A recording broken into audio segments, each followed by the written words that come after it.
সুপ্রিয় দর্শক শ্রোতা, ইরান, মার্কিন যুক্তরাষ্ট্র এবং যুক্তরাষ্ট্রের অবৈধ সন্তান ইসরায়েলের মধ্যে চলছে হামলা পাল্টা হামলা। যুদ্ধবিরতি লঙ্ঘন করে আবারও যুদ্ধের দামামা। শুরুতেই থাকবে আন্তর্জাতিক সংবাদের শিরোনাম, পরে বিস্তারিত। আমিরাত উপকূল থেকে জাহাজ জব্দ, নেওয়া হচ্ছে ইরানের দিকে। আরো বিস্তারিত জানিয়ে দেব। হরমুজ প্রণীতে ভারতীয় জাহাজে গুলি, ইরানের রাষ্ট্রদূতকে তলব। এদিকে আকাশ সীমা লঙ্ঘন, যুক্তরাষ্ট্রের গোয়েন্দা বিমানকে ধাওয়া। মানচিত্র থেকে মুছে দেব, পাকিস্তানকে ভারতীয় সেনা প্রদানের হুঁশিয়ারি। আরো জানাবো, ইউক্রেনের ড্রোন ক্ষেপণাস্ত্র হামলায় রাশিয়ার নিহত 6। ইরানের পরমাণু কর্মসূচি নিয়ে নতুন প্রস্তাব ট্রাম্পের। শত্রু যে কোনো নতুন আগ্রাসনের তাৎক্ষণিক জবাব দেওয়া হবে, ইরানি কমান্ডারের হুঙ্কার।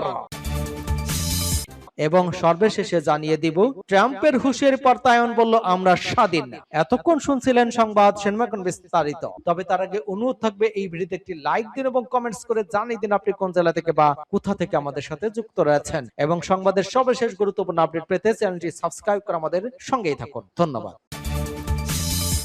আমিরাত উপকূল থেকে জাহাজ জব্দ, নেওয়া হচ্ছে ইরানের দিকে। সংযুক্ত আরব আমিরাতের পূর্ব উপকূলের কাছে নোঙ্গরকার একটি জাহাজ দখল করে ইরানের জলসীমার দিকে নিয়ে যাওয়া হচ্ছে বলে জানিয়েছে যুক্তরাজ্যের সামুদ্রিক নিরাপত্তা ব্যবস্থা ইউএমটিও জানিয়েছে, হরমুজ প্রণালীর কাছে অবস্থান করার সময় অনুমোদিত ব্যক্তিরা জাহাজটি নিয়ন্ত্রণ নেয়। ফুজাইরা বন্দরে উত্তর পূর্বে প্রায় 38 নটিক্যাল মাইল দূরে অবস্থানত জাহাজটিতে অজ্ঞাত ব্যক্তিরা উঠে নিয়ন্ত্রণে নেয়। পরে জাহাজটি ইরানের জলসীমা দিকে অগ্রসর হতে দেখা যায়। তাৎক্ষণিকভাবে জাহাজটির নাম, মালিকানা বা কারা এটি জব্দ করেছে সে বিষয়ে বিস্তারিত জানা হয়নি। ঘটনাটি এমন সময় ঘটল যখন মার্কিন প্রেসিডেন্ট ডোনাল্ড ট্রাম্প চীনের প্রেসিডেন্ট শি জিনপিং এর সঙ্গে বেইজিং এর বৈঠকে মিলিত হয়েছেন। দুনেতার আলোচনা ইরান ইসরায়েলের যুদ্ধ এবং এর কারণে বৈশ্বিক তেল এবং গ্যাস বাণিজ্যে সৃষ্ট অস্থিরতা গুরুত্ব পাচ্ছে বলে ধারণা করা হচ্ছে। এর কয়েক ঘন্টা আগে ইসরায়েল দাবি করে প্রধানমন্ত্রী বেনিয়ামিন নেতানিয়াহু গোপনে সংযুক্ত আরব আমিরাত সফর করেছেন। তবে ইউএইকে কর্তৃপক্ষ দ্রুত সেই দাবি অস্বীকার করেছে।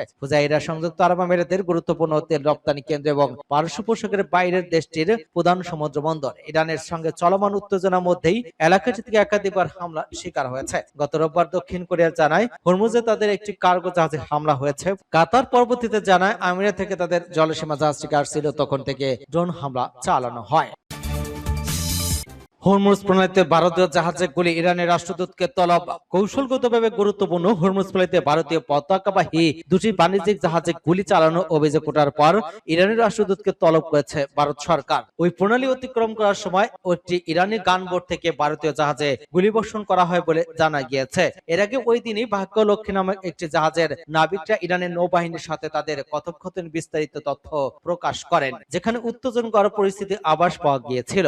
এই ঘটনার পরপরই ভারত সরকার দিল্লিতে নিযুক্ত ইরানের রাষ্ট্রদূতকে তলব করে এবং এ বিষয়ে তাদের গভীর উদ্বেগ প্রকাশ করা প্রতিবাদ জানায়। নয়াদিল্লি এই ঘটনার তীব্র নিন্দা জানিয়ে ইরানের প্রতি আহ্বান জানিয়েছে যাতে ভারতের উদ্দেশ্য আসা এবং ভারত থেকে ছেড়ে যাওয়া সমস্ত বাণিজ্যিক জাহাজে নিরাপদ যাতায়াত নিশ্চিত করা হয়। দিল্লির পক্ষ থেকে স্পষ্ট করে দেওয়া হয়েছে, আন্তর্জাতিক জলসীমা সাধারণ বাণিজ্যিক জাহাজের উপর ওই ধরনের আক্রমণ কোনোভাবেই গ্রহণযোগ্য নয়। আল জাজিরার এক প্রতিবেদনে জানানো হয়েছে, ভারত এই ঘটনার একটি দ্রুত এবং সুষ্ঠু ব্যাখ্যা দাবি করেছে। সাম্প্রতিক সময়ে মধ্যপ্রাচ্যে চলমান উত্তেজনার প্রেক্ষাপটে ভারতীয় জাহাজে হামলার এই ঘটনা দুই দেশের কূটনৈতিক সম্পর্কের উপর নেতিবাচক প্রভাব ফেলতে পারে বলে মনে করছেন বিশেষজ্ঞরা। অন্যদিকে ইরানের শক্তিশালী সশস্ত্র বাহিনী ইসলামিক গার্ড বিপ্লবী গার্ড বাহিনী আইআরজিসি বিবৃতিতে জানিয়েছে যে যুক্তরাষ্ট্র যুদ্ধবিরতি শর্ত লঙ্ঘন করায় হরমুজ প্রণালী বন্ধ রাখা হচ্ছে। আইআরজিসি দাবি অনুযায়ী যুক্তরাষ্ট্র যুদ্ধবিরতি শর্ত ভঙ্গ করে ইরানি নৌযান এবং বন্দরগুলোর উপর থেকে নৌ অবরোধ প্রত্যাহার করেনি। আকাশ সীমা লঙ্ঘন, যুক্তরাষ্ট্রের গোয়েন্দা বিমানকে ধাওয়া। অনুমতি ছাড়া আকাশ সীমা প্রবেশ করা যুক্তরাষ্ট্রের বিমান বাহিনীর গোয়েন্দা বিমানকে বাধা দিয়েছে অস্ট্রিয়া। এই ঘটনায় ইউরোফেস্টার টাইফুন যুদ্ধ বিমান মোতায়েন করা হয়েছিল বলে জানিয়েছে দেশটির প্রতিরক্ষা মন্ত্রণালয়। অস্ট্রিয়া প্রতিরক্ষা মন্ত্রণালয়ের মুখপাত্র মাইকেল বাউডার বলেছেন, গত রোববার ও সোমবার দুই দফায় PC-12 টার্বোপ্রপ বিমান দেশটির আপার অস্ট্রিয়া অঞ্চলের টোটেস গেটিসবার্গে অবরোধমালার উপর দিয়ে উড়ে যায়। পরে অস্ট্রিয়ার ইউরোফেস্টার যুদ্ধ বিমান সেগুলোকে বাধা দিলে বিমান দুটি জার্মানির দিকে ফিরে ফিরে যায়। সৃষ্ট উত্তেজনা কূটনৈতিক উপায়ে সমাধান করা হয় বলেও উল্লেখ করেন তিনি। এই ঘটনায় অস্ট্রিয়ার প্রতিশ্রুতি নিয়ে সামাজিক যোগাযোগ মাধ্যমে সমালোচনা এবং বিদ্রুপ দেখা যায়।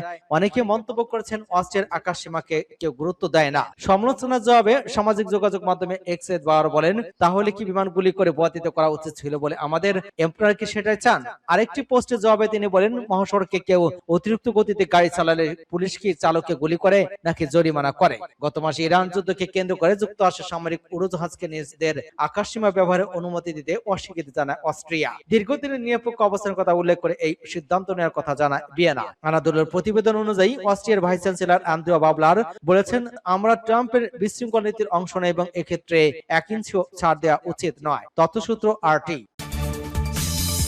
মানচিত্র থেকে মুছে দেওয়া পাকিস্তানকে ভারতীয় সেনা প্রধানের হুঁশিয়ারি। ভারতের বিরুদ্ধে তৎপরতা অব্যাহত রাখলে পাকিস্তানকে বিশ্ব মানচিত্র থেকে মুছে ফেলার হুঁশিয়ারি দিয়েছেন দেশটির সেনাপ্রধান জেনারেল উপেন্দ্র দ্বিবেদী।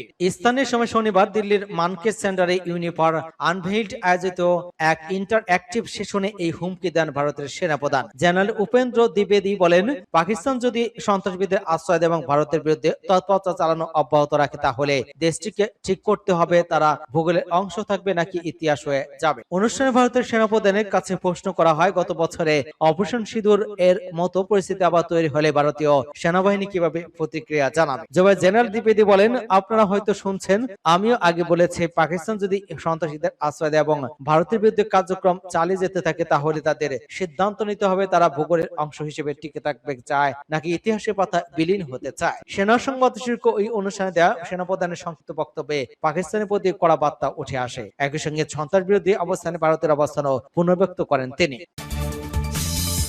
ইউক্রেনের ড্রোন এবং ক্ষেপণাস্ত্র হামলা রাশিয়ার নিহত 6। ইউক্রেন জুড়ে রুশ ড্রোন এবং ক্ষেপণাস্ত্র হামলায় অন্তত 6 জন নিহত হয়েছেন। কিয়েভ, ওডেসা, লভিভ সহ দেশটির গুরুত্বপূর্ণ শহরগুলোর বিদ্যুৎ অবকাঠামো লক্ষ্য করে রাতভর হামলা চালানো হয়। জবাবে রাশিয়ার অভ্যন্তর বড় ধরনের ড্রোন হামলা চালিয়েছে ইউক্রেন। স্থানীয় সময় সকাল থেকে ইউক্রেনের আকাশ সীমায় তাণ্ডব চালায় রাশিয়ার ড্রোন এবং ক্ষেপণাস্ত্র। দেশটির প্রেসিডেন্ট ভলোদিমির জেলেনস্কি জানান, ওডেসা, লভিভ, কিয়েভ সহ বিভিন্ন গুরুত্বপূর্ণ শহরে ব্যাপক ড্রোন হামলা চালায় রুশ বাহিনী। এসব হামলায় কয়েকজন বেসামরিক নাগরিক নিহত হয়েছেন বলে দাবি কিয়েভের। এছাড়া ক্ষতিগ্রস্ত হয়েছে জ্বালানি এবং রেল যোগাযোগ ব্যবস্থা। যদি রাশিয়ার দাবি হামলা চালানো হয়েছিল ইউক্রেনের সেনা অবস্থান লক্ষ্য করে। রুশ হামলার জবাবে রাশিয়ার অভ্যন্তরে ব্যাপক ড্রোন অভিযান চালিয়েছে ইউক্রেন। অরনিবেগের একটি ক্ষেপণাস্ত্র উৎপাদন কারখানায় হামলার খবর পাওয়া গিয়েছে। মস্কোর দাবি রাতভর তারা বেলগরদ, ব্যানস্ক, কুরস্ক সহ বিভিন্ন অঞ্চলে প্রায় 300 ইউক্রেনের ড্রোন ভূপাতিত করেছে। এর মধ্যে সীমান্ত বেলগরদ এবং ব্যানস্ক অঞ্চলের গভর্নররা পদত্যাগ করেছেন। সেখানে নতুন ভারপ্রাপ্ত গভর্নর নিয়োগ দিয়েছেন প্রেসিডেন্ট ভ্লাদিমির পুতিন। এদিকে রাশিয়ার ড্রোন এবং ক্ষেপণাস্ত্র হামলার মুখে নিজেদের আকাশসীমা নিরাপত্তা তাৎক্ষণিক ব্যবস্থা নিয়েছে ন্যাটো সদস্য দেখতে পোল্যান্ড। রাশিয়ার হামলার পরপরই পোলিশ সামরিক বাহিনী তাদের যুদ্ধবিমান মোতায়েন করে। ইউক্রেনের গোয়েন্দা সংস্থাগুলো সতর্ক করেছে, ড্রোনের পর বড় ধরনের ব্যালিস্টিক ক্ষেপণাস্ত্র হামলা চালিয়েছে ইউক্রেনের প্রতিরোধ ব্যবস্থাকে পুরোপুরি ধসিয়ে দেওয়ার পরিকল্পনা করেছে মস্কো। যুদ্ধের পরে এই ভয়াবহতার মাঝেই সংঘাত বন্ধে নিজেদের সত্যের কথাও আবারও জানিয়েছে ক্রেমলিন। মুখপাত্র দিমিত্রি পেসকভ বলেছেন, আলোচনা শুরু করতে হলে ইউক্রেনকে অবশ্যই দনবাস অঞ্চল থেকে তাদের সেনা প্রত্যাহার করতে হবে। মস্কোর দাবি, কিয়েভ ও সত্য মেনে নিলেই কেবল যুদ্ধবিরতি সম্ভব। ইরানের পরমাণু কর্মসূচি নিয়ে নতুন প্রস্তাব ট্রাম্পের। যুক্তরাষ্ট্রের প্রেসিডেন্ট ডোনাল্ড ট্রাম্প বলেছেন, ইরান যদি পারমাণবিক কর্মসূচি 20 বছরের জন্য স্থগিত রাখে তাহলে তিনি সম্মতি দিতে পারেন। তবে শর্ত হলো তাদের প্রতিশ্রুতি অবশ্যই বাস্তবসম্মত হতে হবে। ইরানের পরমাণু কর্মসূচি নিয়ে দীর্ঘদিনের উত্তেজনার মধ্যে ট্রাম্পের এমন মন্তব্যকে একটি গুরুত্বপূর্ণ সংকেত হিসেবে দেখা হচ্ছে। ট্রাম্প জানান, তেহরান যদি আন্তরিকভাবে তাদের পরমাণু কার্যক্রম থেকে 2 দশক দূরে থাকার অঙ্গীকার করে তবে তিনি বিষয়টি ইতিবাচকভাবে বিবেচনা করবেন। এ বিষয়ে এয়ারফোর্স ওয়ানের সাংবাদিকদের এক প্রশ্নের জবাবে ট্রাম্প বলেন, 20 বছর যথেষ্ট, তবে তাদের পক্ষ থেকে যে নিশ্চয়তা দেওয়া হবে সেটি সত্যিকার অর্থে 20 বছরের নিশ্চয়তা হবে। এর আগে ট্রাম্প বারবার দাবি করে আসছিলেন ইরানকে স্থায়ীভাবে ইউরেনিয়াম সমৃদ্ধকরণ কার্যক্রম। তিনি স্পষ্ট বার্তায় বলেছিলেন, ভবিষ্যতের কোন মার্কিন প্রেসিডেন্টের জন্য এই সংকট রেখে যেতে চান না। এদিকে ইরান ইস্যুতে আমি আর ধৈর্য ধরে ধরবো না বলেও হুঁশিয়ারি দিয়েছে ট্রাম্প। ফক্স নিউজে এক সাক্ষাৎকারে ট্রাম্প বলেন, আমি আর বেশি ধৈর্য ধরতে পারছি না। ইরানের চুক্তিতে আসা উচিত। চীনের প্রেসিডেন্ট শি জিনপিং এর সঙ্গে ইরান যুদ্ধ নিয়ে আলোচনা এবং ইরানি বাহিনীর আরব আমিরাত উপকূলের কাছে একটি জাহাজের নিয়ন্ত্রণ নেওয়ার পর খবর প্রকাশের পর তিনি ধৈর্য হারাচ্ছেন বলেও জানিয়েছেন। বার্তা সংস্থা রয়টার্স এর প্রতিবেদন অনুযায়ী হোমস প্রণালী ঘিরে চলমান সংকটের মধ্যেই বেজিং এর বৈঠক করেছেন ট্রাম্প এবং শি। হোয়াইট হাউস জানিয়েছে, দুই নেতা একমত হয়েছেন যে আন্তর্জাতিক জাহাজ চলাচলের জন্য হোমস প্রণালী খোলা রাখা জরুরি। সূত্র রয়টার্স। শত্রু যে কোনো নতুন আগ্রাসনের তাৎক্ষণিক জবাব দেওয়া হবে, ইরানি কমান্ডারের হুঙ্কার। ইরানের প্রতিরক্ষা মন্ত্রীর মুখপাত্র বলেছেন, শত্রুর পক্ষ থেকে যে কোনো ধরনের হুমকি, আক্রমণ বা আগ্রাসনের জবাব অবিলম্বে কঠোর চূড়ান্ত প্রক্রিয়ার মাধ্যমে দেওয়া হবে। পাঁচটির প্রতিবেদন বলা হয়েছে, ইরানি প্রতিরক্ষা মন্ত্রীর মুখপাত্র জর্দার রেজা তালাইনি মঙ্গলবার বলেছেন, আমেরিকা এবং ইসরায়েলের শত্রুকে মাঠ এবং কূটনৈতিক উভয়ের ক্ষেত্রেই ইরানি জাতির বৈধ এবং ন্যায্য অধিকার মেনে নিতে হবে। ইরানি জাতির যৌক্তিক, বৈধ এবং অকাট্য অধিকার নিশ্চিত না করে তারা যে সংকট আটকে আছে তা থেকে বেরোতে পারবেন না। তিনি আরো বলেন, ইরান যুদ্ধক্ষেত্র এবং কূটনৈতিক ময়দান এবং জনগণের সক্রিয় সমর্থনের মাধ্যমে তার উচ্চতা, সক্ষমতা প্রমাণ করেছে। শত্রু যদি কূটনৈতিক ক্ষেত্রে ইরানি জাতির ন্যায্য এবং অকাট্য দাবিগুলো মেনে না নেয়, তবে তাদের সামরিক ক্ষেত্রে পুনরায় পরাজয়ের মুখোমুখি হওয়ার বিষয়টি বিবেচনায় রাখতে হবে। তালাইনি আরো জানালেন, যুদ্ধক্ষেত্রে শত্রু পরাজয়ের পুনরাবৃত্তি আঞ্চলিক বাস্তবতার কারণে পূর্বানুমানযোগ্য। জাতি অতীতের গঠনমূলক ভিত্তিতে ভবিষ্যতে ইরানি জাতি এবং ওই আরোপিত যুদ্ধের প্রধান বিজয়ী হবে। ইরান কূটনীতি এবং যুদ্ধক্ষেত্রে উভয় দিকেই তার জাতীয় অধিকার রক্ষার সক্ষমতা এবং শক্তি দৃঢ়ভাবে প্রদর্শন করেছে।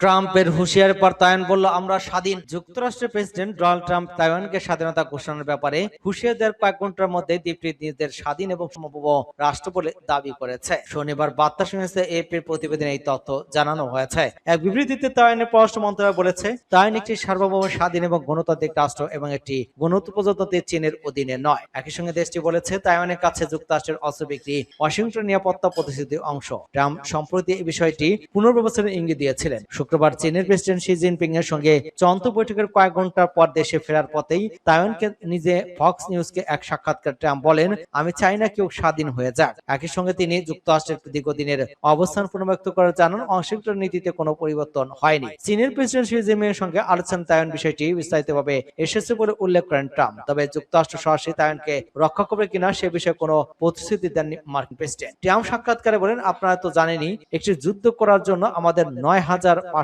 মাইল পথ পাড়ি দিতে হবে। আমি এমন কিছু চাচ্ছি না।